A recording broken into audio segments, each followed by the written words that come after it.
hard to study English. Can you help me? Want to watch some Netflix?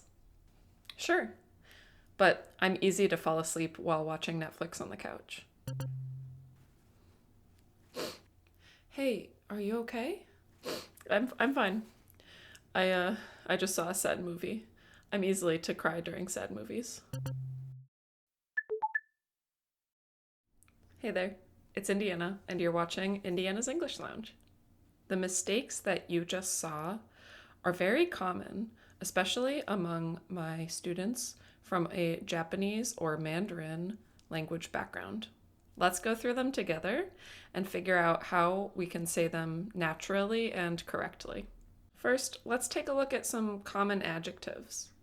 All of these adjectives can be used to describe a person. She's happy. He's a quiet guy. My brother is rude and annoying. We can use adjectives like these to describe people's personalities or how we feel when we're around them. Emily is so fun to be around. Jonathan is too loud and too talkative to study with. So thinking about how we use adjectives to describe things, and these adjectives are describing people, what do you think is wrong with this sentence? I'm hard to study English. Can you help me? What word is the adjective hard describing? In this sentence, it's describing me, I. So if we say, I'm hard to study English, it sounds like I'm difficult. I'm hard. But what we want to say is that the language, studying English, that's what's hard. If I was a super loud and talkative and distracting person, I could say, I'm hard to study English with, or I'm hard to study English around. I make it difficult to focus and concentrate for you. But if you mean English, that's what's hard.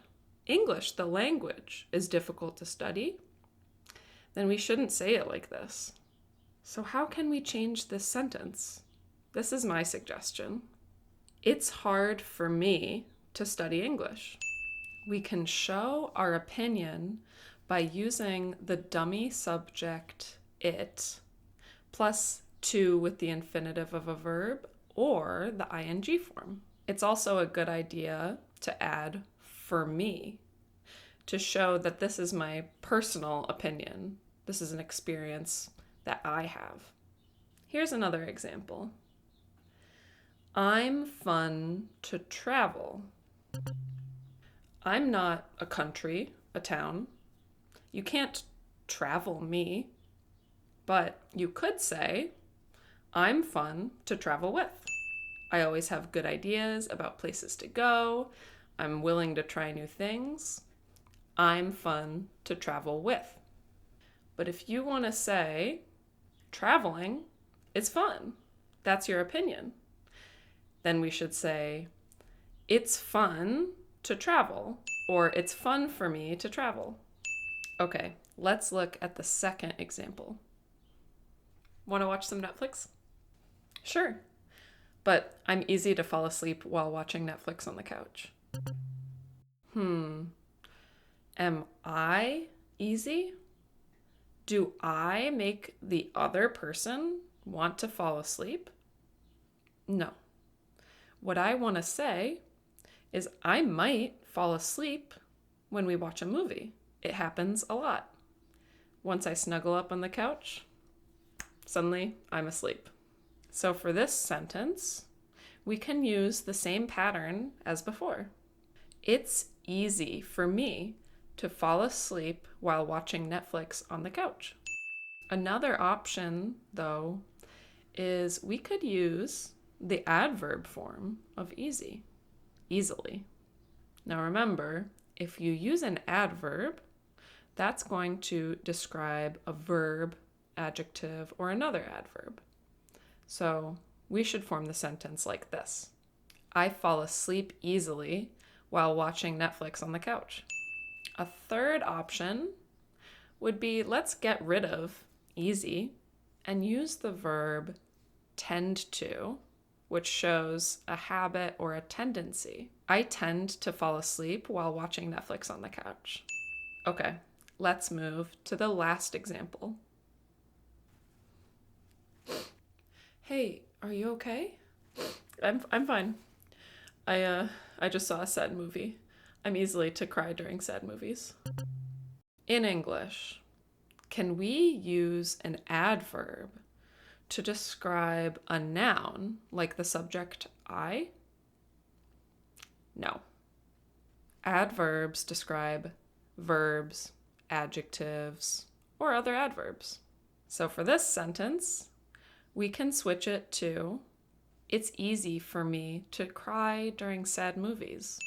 I easily cry during sad movies. I tend to cry during sad movies. Does it make sense? Let me check your understanding with a quiz question. What should we change about this sentence? I'm easy to get tired from lifting weights.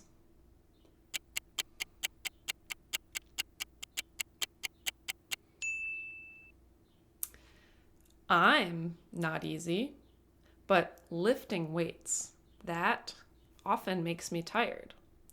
So why don't we try using the dummy subject it?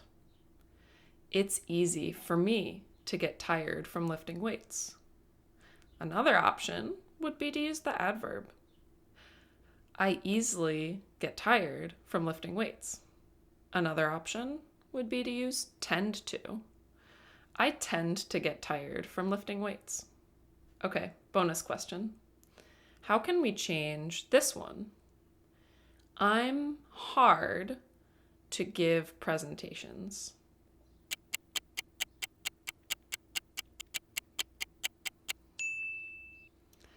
We can use the dummy subject it again. It's hard for me to give presentations.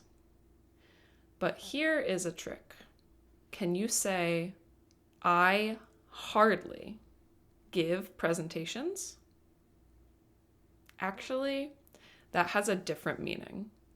Hardly is not the adverb form of the adjective hard, meaning difficult. Hardly actually means barely or rarely, almost none, almost never. So I hardly give presentations is grammatically correct, but this one means I almost never give presentations. So for hard, let's stick with the dummy subject it. It's hard for me to give presentations. I hope this video helped you understand how to use easy and hard naturally in English. Do some extra practice and tell me in the comments. What are some things that you think are hard to do? What are some things that you find easy to do? Be sure to like this video and please subscribe to my channel for more English lessons.